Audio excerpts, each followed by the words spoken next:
Olá, gente querida, que Deus possa te abençoar grandemente. Eu sei que você está com ansiedade muito grande para ouvir a pregação, mas eu gostaria que você me desse alguns minutinhos que serão muito importantes para o que eu vou falar agora.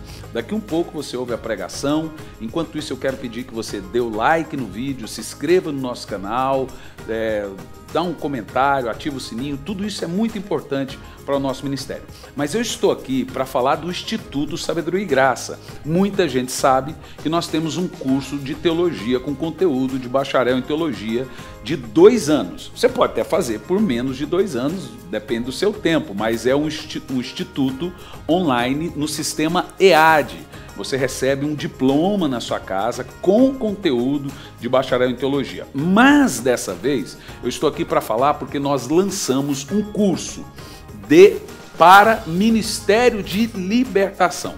Há um tempo atrás eu escrevi esse livro, Anjos e Demônios, um livro com 354 páginas, mais de 1.500 artigos escritos, mais de 140 livros de bibliografia lidos. Para você ter uma ideia, eu tive 3 batalhas espirituais quando eu escrevi esse livro, Anjos e Demônios. E aqui eu falo de tudo, ó, anjos caídos, tanto tema importante aqui, ó. A origem dos demônios, é um dos livros mais poderosos em batalha espiritual que você vai poder assistir, ó, práticas espirituais que atraem demônios. Aqui, ó, você tem eu falo de Lilith, a rainha dos demônios, o rei bruxo, ou seja, por 3 vezes o diabo apareceu para mim. Em uma delas ele disse: eu não quero que você escreva esse capítulo. Qual capítulo que era? O capítulo sobre o rei bruxo. Falo sobre maçonaria, falo sobre cabala, falo sobre esoterismo, teosofia, satanismo, os 3 tipos de satanismo, identificando, lutando. E nós lançamos um curso baseado nesse livro. O livro é grande, é um livro prático, nós lançamos um curso fundamentado nesse livro. O curso todo é um curso prático e boa parte teórico e algumas aulas práticas, uma aula prática. Para que serve essa aula prática? Uma vez eu fui numa igreja e caiu um monte de demônio, gente endemoniada, e os obreiros começaram a dar bibliada, segura a pessoa de qualquer maneira, outros puxavam pelo cabelo. Então eu falei assim, meu Deus, que falta de treinamento. Então essa aula prática é um treinamento que a gente dá para ensinar as pessoas aonde segura alguém quando ela cai possessa de demônio, ensinar as pessoas, não adianta você dar óleo para o demoniado beber, não adianta jogar água, não adianta dar cintada, puxar o cabelo.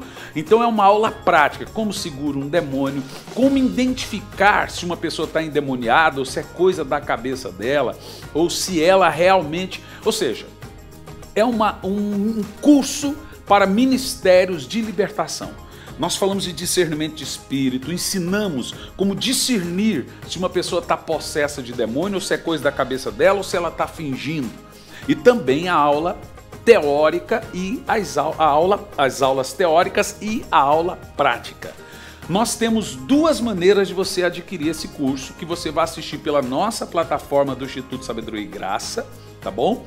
E tem 2 maneiras de você adquirir o curso. O curso sem um livro é um preço e o curso com o livro é outro preço. Tá tudo aí no rodapé do seu vídeo. Você pode adquirir isso pelo cartão em até 12 vezes o curso todo com o livro, tá bom? Se você adquirir com o livro, evidentemente, se você adquirir com o livro, chega na sua casa o livro, o correio é por nossa conta. Se você adquirir sem o livro, você vai adquirir isso pagando no cartão, é evidente, e em 2 vezes no boleto. Será uma bênção que você não pode perder. Eu quero lançar você esse desafio. Me permita, antes da pregação, lançar você esse desafio, porque é muito importante para o seu crescimento espiritual esse curso para o Ministério de Libertação, esse curso de Ministério de Libertação, formando libertadores. Acesse o site, está aí no rodapé do seu vídeo, sabedoriagraca.com, tá bom? Para você poder se inscrever e ter acesso ao curso. Ou tem um WhatsApp aí agora no rodapé do seu vídeo, que você pode tirar qualquer dúvida que você tiver.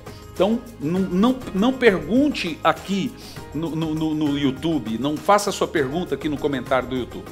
Faça a sua pergunta no rodapé do seu vídeo, o WhatsApp aí, e aí você vai tirar todas as dúvidas, tá bom? Vamos à pregação, será tremendo que Deus falará ao seu coração. Eu quero trazer uma mensagem para você, está em Romanos, no capítulo 5, no versículo 17, crescendo na graça. Meus irmãos, eu creio que muitos cristãos estão derrotados, quebrados, amargurados, cheios de justiça própria, porque não despertaram para a justiça, para o dom da justiça. Você sabe o que é o dom da justiça?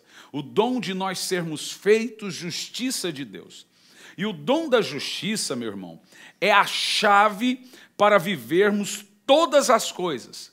Biblicamente falando, é a chave para nós reinarmos em vida.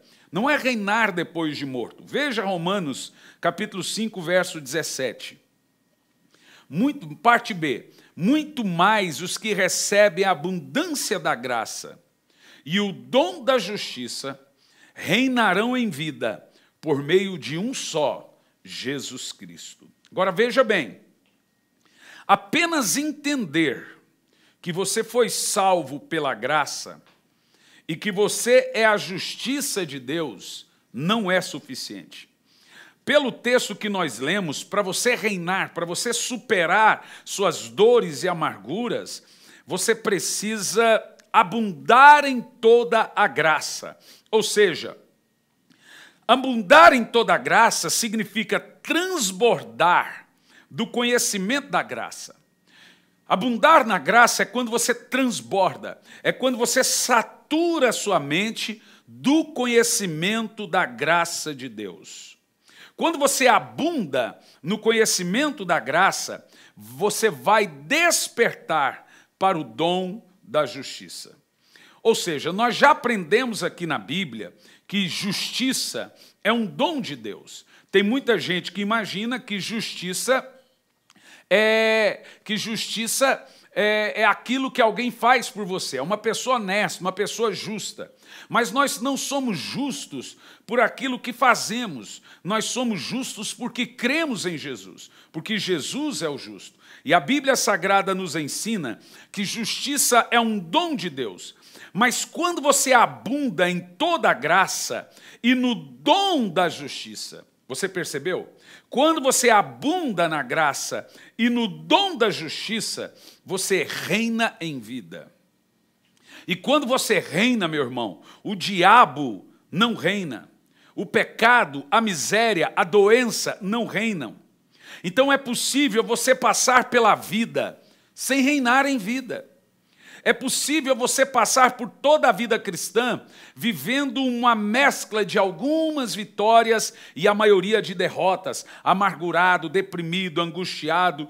Paulo diz que é possível você ser um herdeiro sem desfrutar da herança. Como é que isso acontece? Veja Gálatas capítulo 4, versículo 1. Digo, pois, que em todo tempo que o herdeiro é menino. A palavra grega que nós temos aqui para menino é kulhoi, significa criança pequena. É menino, é um menininho.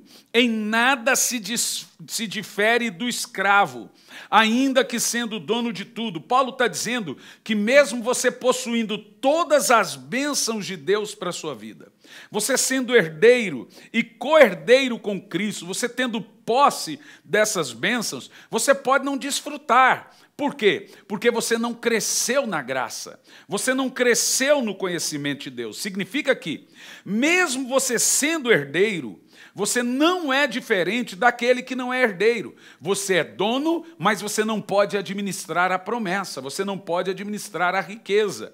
Ou seja, é exatamente isso que está acontecendo com muitos amados irmãos em Cristo. Eles são donos, herdeiros de tudo, mas ainda vivem como se fossem escravos. E sabe por quê? Paulo diz que, apesar deles serem herdeiros, eles não têm maturidade para desfrutar da herança que a graça tem para eles. Nesse caso, esses irmãos vivem como o irmão do filho pródigo, donos de tudo, mas dizem que o pai nunca lhes deu nada. É assim que vivem muitos cristãos e muitos irmãos. Eles possuem todas as bênçãos espirituais. Eles possuem a promessa, um edital da cruz, que deles são todas as coisas, mas não desfruta de nenhuma delas. Por quê? Porque são meninos, meninos na fé. Veja o verso 2. O verso 1 diz: embora você sendo herdeiro de tudo, em nada se difere de um escravo. Mas olha o verso 2. Mas esse crente que é herdeiro de tudo e não tem nenhuma divergência com a graça, ele está debaixo de tutores até o tempo determinado pelo Pai. É assim que os cristãos hoje vivem. Mesmo sendo possuidores de promessas tremendas, vive mendigando. Ou seja, não reina, não governa a sua herança, não vive o tudo que Deus tem para ele viver. Algumas pessoas pensam que pregar sobre a graça de Deus é pregar leitinho do Evangelho, ou viver a graça é viver uma vida libertina. Mas a Bíblia Sagrada diz aqui que a graça não é tutor, a graça não é babá, a graça é como se fosse uma mãe. A Bíblia diz que a graça é a verdade que liberta. E a verdade é que quem está na lei, ele vive na imaturidade. Ele vive como se sempre dependesse de leitinhos e de tutores, de gente para lhe ajudar a atravessar a rua, para dar a mão. Porque ele possui a herança, mas ele não desfruta da herança, ele não reina em vida. Olha o que o escritor da carta aos Hebreus diz em Hebreus 5, versículo 12 ao 14. Porque devendo já ser mestres pelo tempo, ainda necessitais de que vos torne a ensinar os primeiros rudimentos da palavra de Deus. O escritor aqui está dizendo que a maioria dos crentes deviam ser mestres pelo tempo que eles são crentes, mas ainda tem que ensinar a eles rudimentos da palavra de Deus, leitinho, coisas básicas. E ele diz mais: e vós haveis feito tais que necessitais de leite e não de sólido alimento. A graça, o crescimento na graça, é um sólido alimento, não é um leitinho do Evangelho. Boa parte dos crentes hoje vivem ainda nos rudimentos, vivem ainda vivendo o leitinho da graça, meus irmãos. Você tem que sempre, todo ano, ficar repetindo para eles as mesmas coisas. São crentes que, ano após ano, vivem padecendo as mesmas recaídas. Quando você vê que tem crente que todo ano sofre, padece as mesmas recaídas, é porque ele não cresceu na graça. Ele vive dando gabinete para o pastor. O pastor vive dizendo as mesmas coisas para ele. Ele vive cometendo os mesmos pecados. Ele vive dando os mesmos trabalhos. Ainda é criança, não cresceu, não desfruta da graça. Logo no início, quando eu comecei a pregar a graça e escrevi o meu livro Incrível Graça, eu enfrentei algumas faíscas de oposição, digo, na igreja, porque muitas pessoas diziam o seguinte: pastor, eu vim para essa igreja porque o Senhor nos dava alimento forte, comida sólida. E para algumas pessoas, alimento forte é só confronto. Olha, eu sou um pregador que confronto. Mas o alimento forte não é só confronto. Na realidade, quando você tem necessidade de ficar confrontando pessoas, é porque elas ainda não cresceram na graça. E por que a gente mais confronta hoje do que dá graça? Porque a maioria dos crentes são meninos, são imaturos, são crentes carnais. Aí o irmão disse: pastor, o senhor está pregando essa série sobre a graça, o senhor raliou a comida, o senhor está dando leite para crente velho. É óbvio que esse amado irmão, depois de muitos anos, ele não pensa assim mais. Uma outra ovelha disse que me amava, mas que precisava estar numa igreja de um pastor duro. um pastor muito forte, que aí ela conseguiria ser crente. Irmão, se você precisa estar numa igreja, que o conteúdo do pastor é só confronto, senão você não é crente, você é moleque na fé. Quando o pastor ele tem que passar metade da sua vida e de seus sermões confrontando, mostra que Deus está dizendo que aquele povo ali é carnal e que aquele povo ali é moleque, é menino na fé e não cresce. Olha o que o escritor da carta aos Hebreus diz, que o alimento sólido é a graça e o leite é a lei. O alimento sólido é entender a justiça. Você quer ver? Veja o versículo 13 de Hebreus 5. Porque qualquer que ainda se alimenta de leite não está experimentado na justiça, porque é menino. A justiça é a mensagem central da graça. Quando as pessoas entendem que elas são a justiça de Deus, que ela não é mais um adúltero, que ela não é um moleque na fé, que você não precisa ficar repetindo para eles as mesmas coisas, então você tem que ficar confrontando ele como confronta uma criança. Não faz isso, não faz aquilo outro, dando bronca, pondo disciplina. O alimento sólido aqui na Bíblia, para aqueles que cresceram na graça, é a mensagem da justiça. É o dom da graça. E o leite é a lei. Agora veja bem, os amados irmãos que ainda não cresceu na graça, a boa parte deles ainda são meninos. E eles são meninos porque o escritor diz aqui que eles não estão experimentados na justiça, na graça. Agora deixa eu deixar uma coisa clara para você. Entender a doutrina da graça não significa que você está experimentado na graça. Você só estará experimentado na graça quando você crescer na graça. Quando aquilo que você não conseguia vencer mais, seus pecados, agora você consegue vencer. Então, gente que usa a graça para continuar pecando, ele usa a teologia da graça, a doutrina da graça, mas não a vida da graça. Ele tem Deus na cabeça, mas uma conduta diabólica. E é possível você andar com Deus em doutrina, mas andar com o diabo em conduta. Então, tem muita gente aí que entendeu o conteúdo da graça, mas agora usa a graça como desculpa para os seus pecados. Esse não amadureceu na graça. Ele tem um entendimento teórico da graça, mas não um entendimento prático da graça. A graça é um alimento sólido. A graça é uma mensagem forte. O problema é que boa parte das igrejas ainda dá leite e ainda pensa que está dando coisa forte. Religiosidade é leite, regra é leite, julga é leite, andar em pecado é leite, ficar dando gabinete, ficar vivendo e confrontando pessoas é leite. Mas quando um crente cresce na graça e no conhecimento de Jesus, ele já sabe que aquele caminho ali não é para ele, então ele não precisa mais lutar contra aquela situação, porque ele cresceu na graça e no conhecimento de Jesus. Você quer saber se você pastoreia menino ou crente maduro? Veja se você tem que ficar cuidando da vida deles, porque você fica cuidando da vida de criança. Veja se você sempre tem que ficar chamando pessoas para conversar. Veja se você ainda tem que ficar disciplinando crentes. Veja se você ainda tem que dar regras para alguns porque eles não conseguem viver a liberdade. Você está sendo tutor de crianças? Eles estão bebendo leitinho? Porque enquanto a criança é menor de idade, um culhóis, uma criancinha, ela precisa de tutor.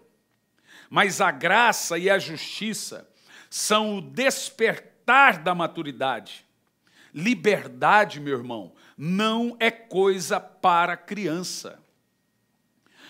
Eu nem vou dizer que muitos irmãos que estão pregando a graça estão errados. Tem uns que estão pregando a graça pura. Tem outros que estão distorcendo a graça.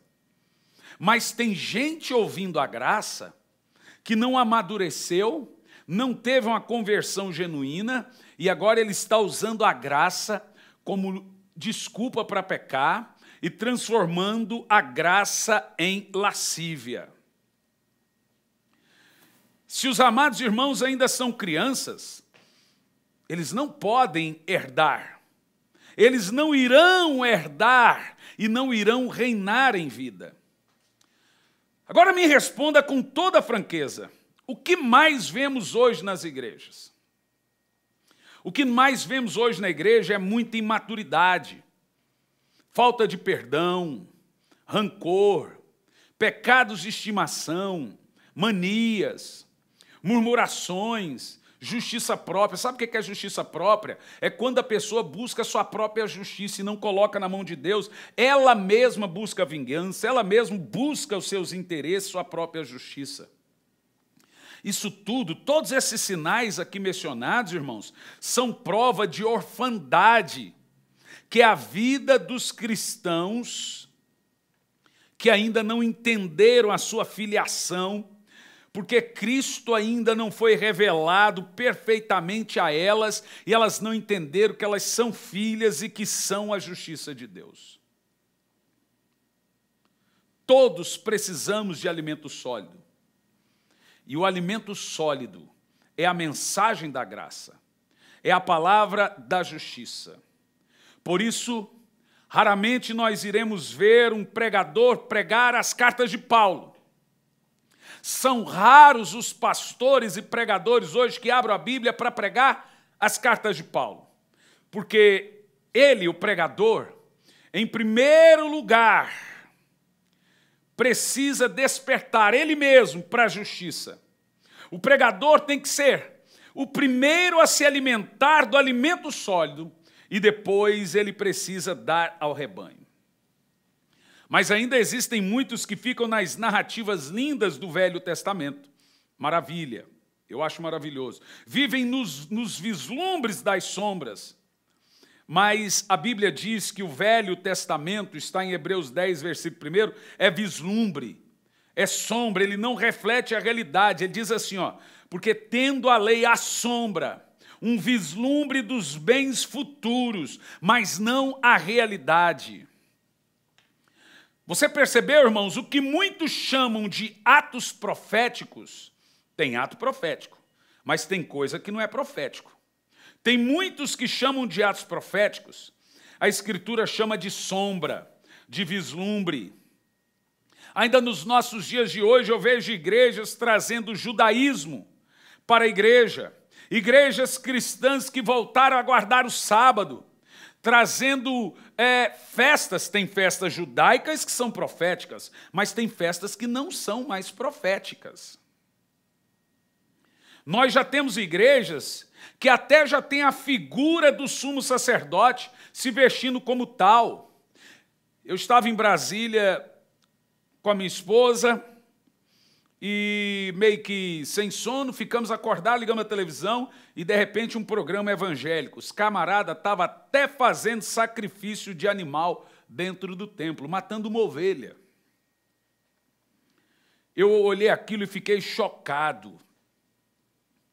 Eu olho para essa realidade e eu vejo como os cristãos ainda vivem um vislumbre, como ainda vivem uma sombra, ainda estão à sombra do verdadeiro evangelho e não do evangelho de Cristo.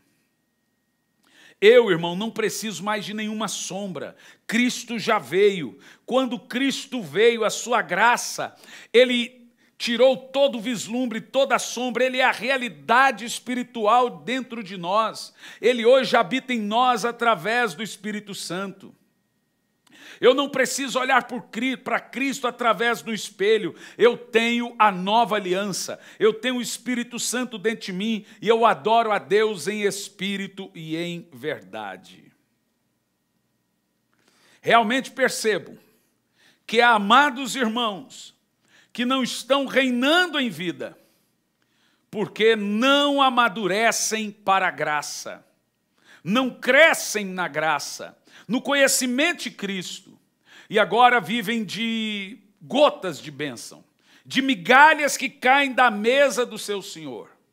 não sentam à mesa, não reinam em vida. Porque para você reinar em vida, você precisa abundar no conhecimento da graça. Vamos ver de novo, Romanos 5:17. Muito mais os que recebem a abundância da graça, o dom da justiça, reinarão em vida por meio de um só Jesus Cristo. Se você não abundar na graça, no dom da justiça, você não reina em vida. Eu pergunto, você está reinando em vida hoje? Você tem o governo das circunstâncias? Ou as circunstâncias governam você? Nunca essa pergunta fez tanto sentido como os dias que nós vivemos hoje. O medo tem governado você? O pânico? Ou você tem governado as circunstâncias? Como eu recebo todas as coisas de Deus? Veja comigo em Mateus 6, versículo 33, diz assim: buscai primeiro o reino de Deus e a sua justiça, e todas as coisas vos serão acrescentadas. Preste atenção. Normalmente, quando alguns cristãos leem esse texto, logo estufam o peito de religiosidade e dizem: parem de orar pedindo isso, ou pedindo aquilo outro. Você nunca leu, buscai primeiro o reino de Deus e a sua justiça, e as outras coisas vos serão acrescentadas? Então eu não quero carro, eu não quero casa, eu não quero cura, eu quero o reino de Deus e a sua justiça. Bom, vamos ver o seguinte nesse texto, que em primeiro lugar Jesus não disse que ele iria tirar coisas, que ele iria subtrair coisas. Ele disse que ele iria acrescentá-la. Você entendeu? Ele diz o seguinte: não seja como os pagãos, que oram pedindo carro, casa, bens, fazenda, e pensam que de tanto pedir receberão. Busque primeiro o reino de Deus. E todas essas coisas que os pagãos pedem, como fazenda, bens, casa, carro e etc., vos serão acrescentados. Ele não diz que vai subtrair de nós as bênçãos, que o que importa para nós é só chegar no céu. Isso é o mais importante. Mas ele diz que enquanto tivermos na terra, a bênção e a promessa de Deus para nós é reinar em vida. Ele diz: entenda o reino e a justiça. A justiça é graça. Cresça na graça e no conhecimento. Entenda a mensagem do reino de Deus. E tudo que os lá no mundo trabalham freneticamente, sem a bênção de Deus para conseguir, eu vou acrescentar a você. Eu vou dar a você. Veja quais são as coisas que são acrescentadas quando nós entendermos o reino de Deus e a justiça, o dom da justiça, o dom da graça. Ele diz assim: por isso vos digo, não andeis ansiosos quanto à vossa vida, pelo que haveis de comer, o que haveis de beber, nem quanto ao vosso corpo, pelo que haveis de vestir. Não é a vida mais que a vestimenta e o corpo mais que a vestimenta? Olhai para as aves do céu, que nem semeiam, nem cegam, nem ajuntam em celeiros. O vosso Pai Celestial as alimenta. Não tem de vós muito mais valor do que elas? E qual de vós poderá, com todos os seus cuidados, acrescentar a um côvado a sua estatura? E quanto ao vestuário, por que estáis inquietos? Olhai para os lírios do campo, como eles crescem, não trabalham nem fiam. E eu vos digo que nem Salomão em toda a sua glória se vestiu com qualquer deles. Só um adendo: os lírios do campo, os animais, principalmente os animais, os animais também não ficam dormindo até meio-dia esperando o mundo acabar em barranco para morrer escorado, porque o Pai os alimenta. Diz a Bíblia Sagrada: porque se Deus assim veste a erva do campo que hoje existe, amanhã é lançada no forno, no fogo, não vos vestirá muito mais a vós, homens de pouca fé? Não andeis ansiosos dizendo: o que comeremos, ou beberemos, ou com que nos vestiremos, porque todas essas coisas os gentios procuram. De certo, o vosso Pai Celestial bem sabe que necessitais de todas essas coisas. Jesus está dizendo que aquilo que os gentios procuram, o vosso Pai acha justo dar a você também. Mas o pedido dele aqui é: não entre em desespero. Entenda o reino de Deus, passe a orar. Passe a colocar na cruz a sua dor, sua amargura, seu sofrimento, seu desemprego, a doença. E o Pai sabe das suas necessidades. Você vê? Coisas são coisas. As coisas que são ou que serão nos acrescentadas são coisas. E não diz algumas coisas, diz que todas as coisas que você precisa virão de acréscimo se você despertar para a mensagem da justiça e para a mensagem da graça. Deus não quer que você sofra padecendo de fome em nome de sou um bom cristão e passo fome. Enquanto nós estivermos na terra, Deus quer que você desfrute e reine em vida. Ah, pastor, mas tem crente aí que está perseguido, tem crente aí que está vivendo numa masmorra. É uma outra realidade, mas ainda assim eles reinam em vida. Reinam de uma outra forma. Veja, eles estão lá dentro, mas com paz no coração. Então eles estão reinando sobre o medo, reinando sobre as circunstâncias e sobre a incredulidade. Agora, a justiça pela qual Jesus diz que nós devemos buscar é a justiça dele, é o crescimento da graça, é crescer na graça e no conhecimento de Jesus, é crescer na mensagem sólida da justiça. Agora, qual é o reino que ele diz aqui que nós devemos buscar? Alguns aqui interpretam que esse reino que nós devemos buscar, primeiro o reino e a justiça, é o céu. Ou seja, eles acreditam que Jesus está falando para pensar somente no céu. Mas isso também não é verdade. Paulo diz qual é o reino que nós devemos buscar. Quando Jesus diz, buscai primeiro o reino e a justiça, então eu vou acrescentar todas as coisas que você necessita. A justiça é o crescimento de Cristo. É entender quem Jesus é e quem você é em Jesus. E o reino? Romanos 14, 17 fala do reino. Ele diz aqui, porque o reino de Deus é paz, justiça e alegria no Espírito. Por isso que Jesus disse, o reino de Deus está em vós. Meus amados irmãos, eu louvo a Deus pela sua palavra, principalmente quando ela vem com uma revelação sobrenatural. O reino é a justiça. E quando você desperta para o entendimento de que você é a justiça de Deus, você reina em vida por meio de Jesus. Isso é reino de Deus. E com isso você tem paz e alegria no Espírito. Por isso que tem irmãos presos, perseguidos, em meio a um cristianismo que é perseguido, mas eles estão em paz, porque eles estão com o reino de Deus dentro deles. Eles têm paz, alegria no Espírito. Lembre-se, você está em Cristo e Cristo está em você. Com isso, a Bíblia está dizendo que Cristo, ele foi gerado em você. Mas até algum tempo atrás você não sabia disso.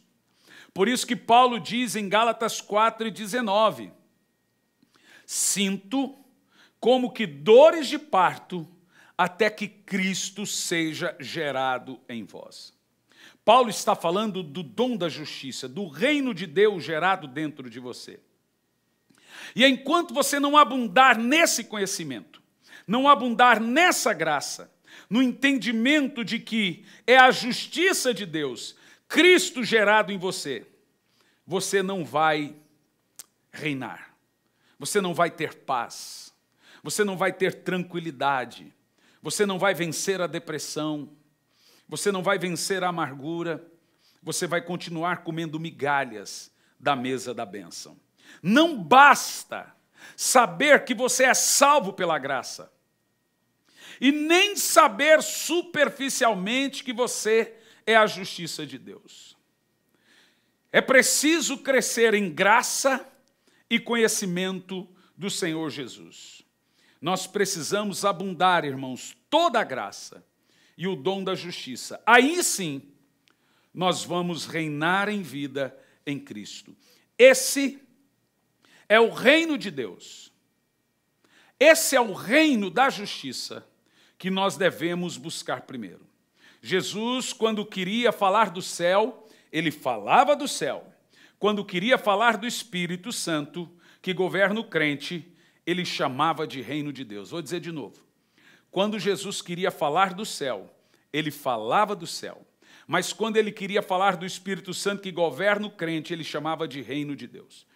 Mateus 5:20 diz: por isso vos digo que se a vossa justiça não for maior do que a dos escribas e fariseus, de modo nenhum entrareis no reino dos céus. Você vê? Ele agora não disse reino de Deus, ele disse reino dos céus. Eu já ouvi muitas interpretações absurdas desse texto. E eu já preguei algumas delas. E eu dizia, Jesus diz que tudo que os fariseus fizeram, nós devemos fazer em dobro. Se eles foram santos, nós devemos ser 2 vezes mais santos. Mas não é isso que Jesus está falando sobre a nossa justiça exceder a dos fariseus. A nossa justiça nunca vai exceder a dos fariseus, porque não há justiça em nós. A justiça em nós, que excede a dos fariseus, é a de Cristo. E só tem uma maneira de nossa vida cristã exceder a prática religiosa dos fariseus cumpridores da lei. A única maneira de nós excedermos eles é através de Cristo, é através da cruz e do sacrifício de Cristo. Então, nesse ponto, a nossa justiça, que é Cristo, ela é maior do que a justiça dos fariseus.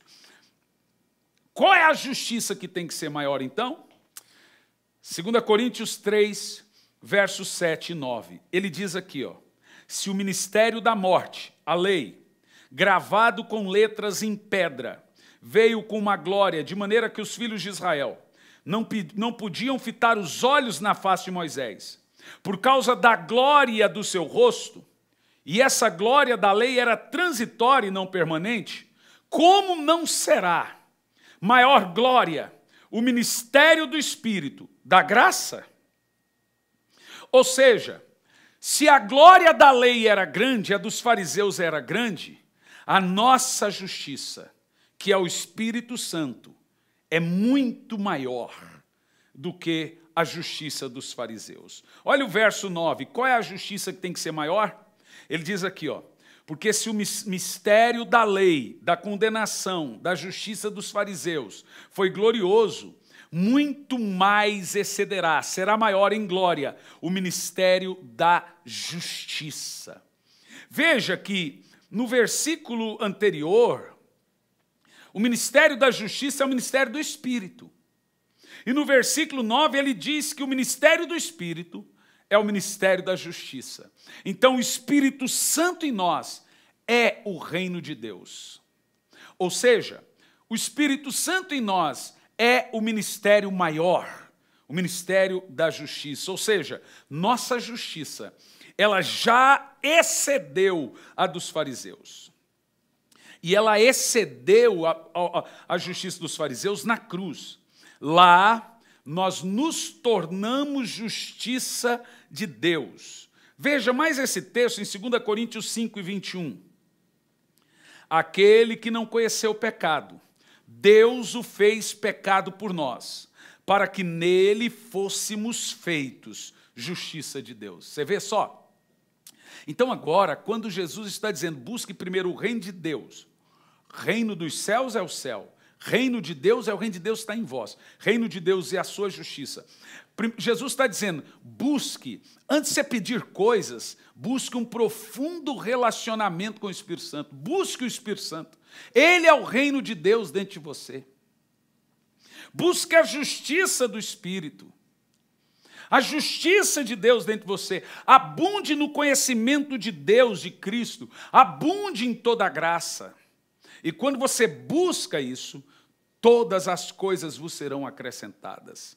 Meu irmão, olha Hebreus 8, versículo 5, por gentileza, para você entender. Os quais servem de exemplo e sombra das coisas celestiais. Está falando das coisas da lei.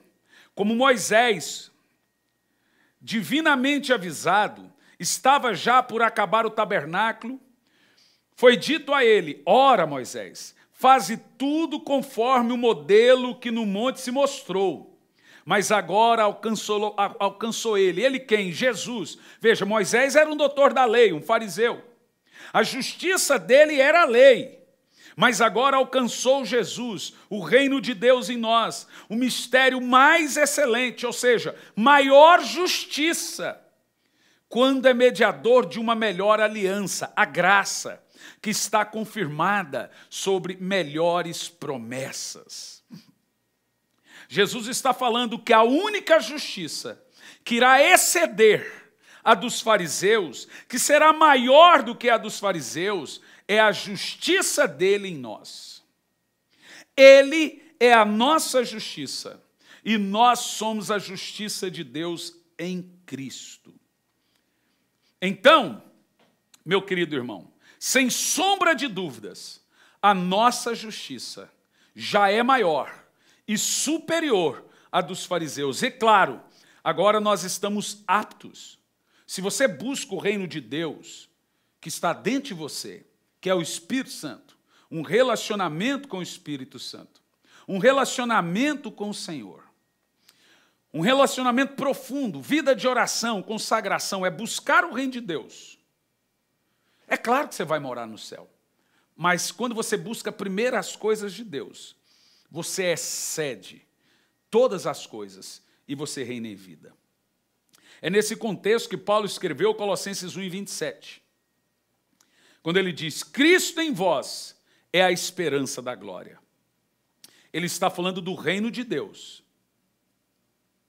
e do reino dos céus. A glória é o reino dos céus. Cristo em vós é o reino de Deus. Cristo em vós, o reino de Deus em vós, é a esperança de que você vai morar no reino da glória, no reino dos céus. Cristo, reino de Deus em vós, é a esperança da glória. Cristo em vós é a esperança de que você vai para o céu. Glória a Deus por isso. Glória a Deus. Aleluia, aleluia. Eu fico muito contente com todos esses textos. Você vive paz e alegria no Espírito? Porque o reino de Deus em nós, o Espírito Santo em nós, é o reino do Espírito, da justiça e da paz e da alegria. Se você não está em paz, em alegria no Espírito, é porque talvez está faltando comunhão e comunicação com o Espírito Santo. Se você não tiver comunhão e comunicação com o Espírito Santo, você não está buscando o reino de Deus e a sua justiça. Quando você não tem comunhão, vida de oração, comunicação com o Espírito Santo, as demais coisas não serão acrescentadas a você. Aquele crente que prioriza o Espírito Santo, as coisas acontecem, começam a acontecer automaticamente para ele, porque estão sendo acrescentadas, é um acréscimo de Deus na vida dele, é um bônus. A Bíblia diz que aqueles que de madrugada me buscam, me acharão. Você quer ver? E a Bíblia ainda diz mais, em Hebreus capítulo 6, que sem fé é impossível agradar a Deus, porque é necessário que aquele que se aproxima de Deus creia que Ele existe. É Hebreus 11, versículo 6, só confere para mim esse texto. Sem fé é impossível agradar a Deus, porque é necessário que aquele que se aproxima de Deus creia que Ele existe. Olha o bônus, olha o bônus. Aquele que busca o Senhor, crê que Ele existe e recompensa aqueles que buscam. Você percebeu? Ele acrescenta a você as demais coisas. As demais coisas é um bônus de você buscar o reino de Deus, de você buscá-lo de todo o seu coração. Ele começa a acrescentar a você. Agora, Quando eu oro, Deus trabalha. Quando eu não oro e trabalho, eu trabalho. Eu vou te dizer de novo. Quando eu oro, Deus trabalha. Quando eu trabalho e não busco o Espírito antes de trabalhar, só eu trabalho. Não há acréscimo de Deus na minha vida. Eu estou à mercê, eu estou à minha própria sorte. Pode dar certo o que eu estou fazendo, se eu fizer uma coisa boa, ou pode dar errado. Mas eu não quero viver da minha própria sorte. Eu quero viver guiado pelo Espírito e pelo Senhor.